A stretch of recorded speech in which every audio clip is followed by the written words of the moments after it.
கோலியாத்தை கொல்ல வேண்டிய ஒரு அவசியமும் தருணமும் வருகிறது. இது அவருடைய வாழ்வின் லட்சியம் அல்ல, அவருக்கு ஏற்பட்ட ஒரு சந்தர்ப்ப சூழ்நிலை தான். அப்ப இவர் என்ன செய்கிறார்? கர்த்தருக்கு ஸ்தோத்திரம். பேசிக் கொண்டிருக்கும் பொழுது அண்ணன் சொல்லுகிறார் இல்ல உன்னால முடியாது, நீ சின்ன பையன் இப்படிங்கிறார். நீங்க அந்த இடத்துல நீங்க கவனிக்கணும், அந்த வார்த்தையை அவர் பொருட்டாக எண்ணவில்லை. காரணம், 40 நாட்கள் தோற்று நிக்கிறவனாக்கு என்ன பார்த்து சொல்லுகிறது, உன்னை கொண்டு முடியாது.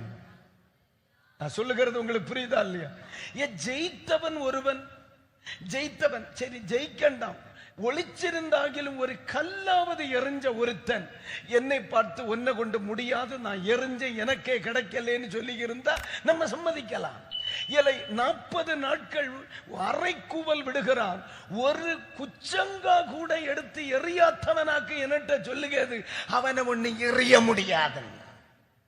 தாவீதுக்கு தெரியும், இனி என்னுடைய ஜீவிதம் ஜெயமாக முன்னேற வேண்டுமானால் என்னோடு கூட நான் வைத்திருக்க வேண்டியவன் அல்லேலூயா பயப்படுகிறவன் அல்ல, செயல்பட மறுத்தவன் அல்ல, தோற்று போனவன் அல்ல. இந்த இடத்திலே ஜெயித்தவர்களை யோசிக்கிறார். யோசித்து பார்த்தால் அந்த இடத்துல இருந்த எல்லாரும் தோற்றவர்கள் தான். ஜெயித்த ஒரே ஒரு ஆளுண்டாரு தாவீது. தாவீதுக்கு முன்ன ஜெயித்த ஒரு ஆள் உண்டு, அது யாரு? இல்லையா? தாவீது தான். அல்லேலூயா. நான் சொல்லுங்க, நீங்க கவனிக்கணும்.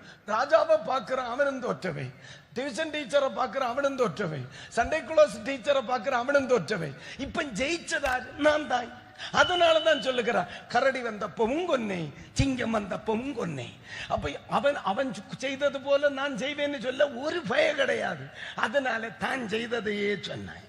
அல்லேலூயா, ஆமென். அத கொன்ன எனக்கு, அதுக்கு 4 காலு, இந்த நாய்க்கு 2 காலு தான். அல்லேலூயா. 4 காலே கீழே விழுந்துன்னா 2 காலு கண்டிப்பா விழும், எறிஞ்சு பார்ப்போன்னு.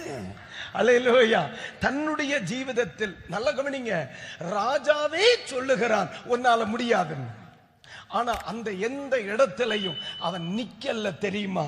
ஜீவிதத்தில் தோற்றவனோடு நான் இணையப்படாது என்பதற்கு தாவீது ஒரு அடையாளம்.